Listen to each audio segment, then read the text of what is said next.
in program, I became somewhat familiar over the few years that I did the scheduling. Typically, what we, if we want to drive more efficiency and effectiveness out of a schedule or out of a program, we need to look where some of the constraints are. And last time we were together, we talked about some of the contractual constraints that the collective bargaining unit places on us, such as teachers can only teach, they teach 5 courses, no more than 3 instructional periods can be taught in a row. In any given day, they're entitled to a planning period, a lunch, and an extra duty assignment. So those are all constraints that when you're building a system and looking for, or scheduling and looking for some efficiency, that we have to work around. Others would be the fact that we have a pretty in-depth program here at the high school, for which many courses only have a single occurrence. We call them singletons, and some have a double occurrence or doubletons. Those also put a very large constraint on the ability to effectively schedule a building.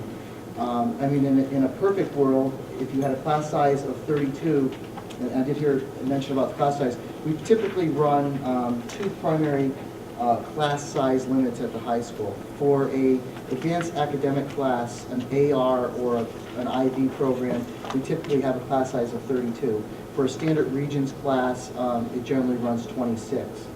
And then some of the fine arts courses, that will vary depending on sometimes facilities. A piano lab is limited by the number of, instruments that you have, or a sculpting class, a dance class. Those tend to have lower class sizes, somewhere in the vicinity of 20, 22. So there are some variations, but for the most part, if you looked at the regular academic program, you're looking at 26 or 32. So the ultimate goal is to have every seat in the classroom filled by a student any given period. And so when you don't reach that goal, every seat that's available starts to diminish your efficiency and effectiveness.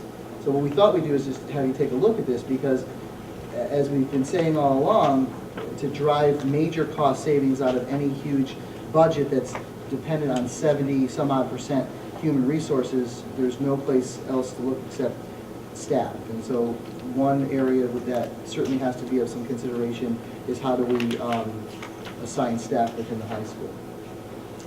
What I brought with me, this is kind of like scheduling 101. The next obvious question I was asked is how do you determine what courses you run? Now, this course catalog doesn't necessarily imply that every course that's in that catalog is going to ultimately run in next year's schedule. The purpose it serves is to allow students to begin to have those discussions as to what courses they would like to request in their schedule for next year. Those conversations happen with the guidance counselors and are pretty much predicated on the program that the student's in. Are they in a particular house? Does that particular house have a theme? Are there courses associated with that theme? Is the student in an IB program? Are they on a business track in the Global Commerce House? So conversations like that. Once that's done, the counselor sits with the student and fills out what's called a course request sheet, which is a process by which we then take those course request sheets and we code them into our scheduling software, and we produce something called a simple tally. A simple tally is nothing more than every possible course we might run for this year and the requests that have been made for that course. The program coordinators then take this simple tally and take a look and start to predict how many sections they'll need of each course based on those class size maximums, so they can start taking a look at how many FTEs they're going to be required to request to run their program. Typically, they're told that from one year to the next, your FTE assignment is flat, and then we start with that and go from there. In a year where budget potentially would not be an issue, you might get the same number of FTEs you did the previous year. If you find as a coordinator that you need more, you certainly would have to make a justification to the superintendent and say that this program has increased in popularity, and certainly they'd have to look and say, well, yeah, we see that. We need a couple extra classes here, but typically if the population of the school didn't change, then maybe we're getting some FTEs from somewhere else. And then certainly on the flip side, we have to take a look particularly at the lower enrolled classes or lower requested classes and say, can we afford to run them? And so that's the kind of conversations that will take place in the next few weeks. This one I have, which you're certainly welcome to take a look at, is from what we refer to as 2010, a little deceiving. A scheduling year is actually the second half of the school year. So even though it says 2010, it's the 2009-10 school year, we're embarking on the 2011 schedule.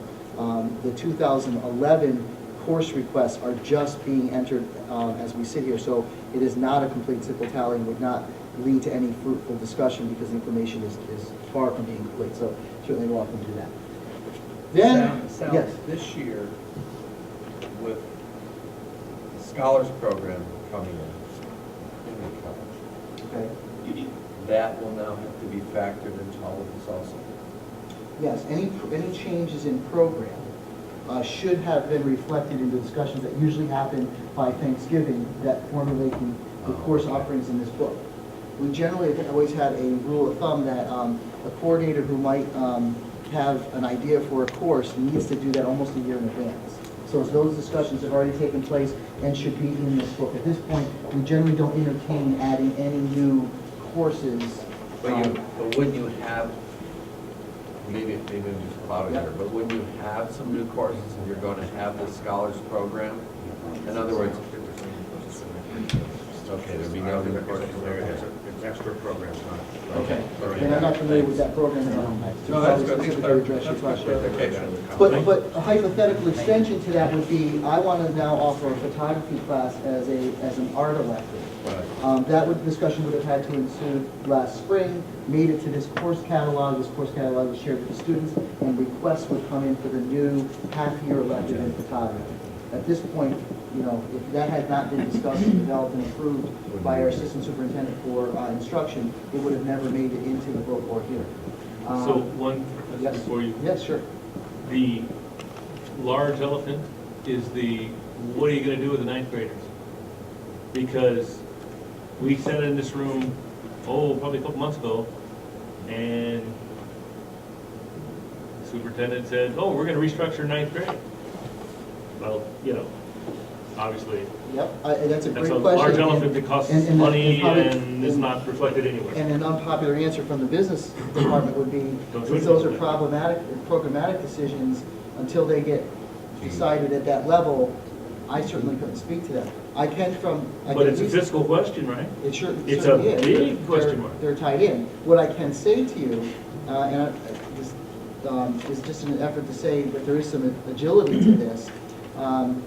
Just as much as the program coordinators will look at this and we wish we could fund and run every course in here and meet every student's request, and as impractical as that sounds, we then can take this and as we move forward and decide that courses will or will not run, we then take those student requests and have a counseling session with them to move them somewhere else.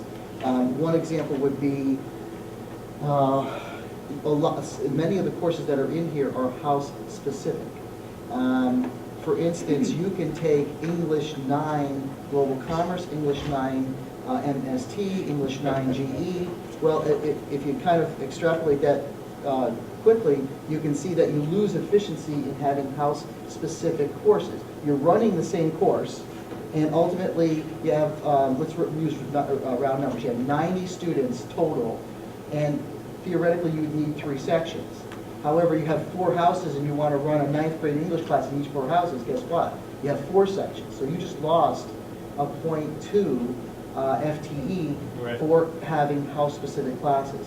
So, and you'll see that if you look through this and analyze it, and I don't want to spend a lot of time on that tonight, but we've gone in a nice direction with some of the math. Some of the math is no longer house specific. If you take trigonometry, you take trigonometry in the general population. We have 8, 9, 10 sections, and so we have great efficiency for 2 reasons. One, there's 9 sections, there's 270 kids, everybody gets into a section for 2 reasons. One, it's only 1 course, and 2, we have enough spread throughout the whole day, so from a scheduling perspective, there's a section, at least 1 section available in every period of the day. So those are the best case scenarios, but there's a lot of our program that is broken up and segregated in ways where I go back to my original conversation, it adds additional constraints to the schedule. And And that would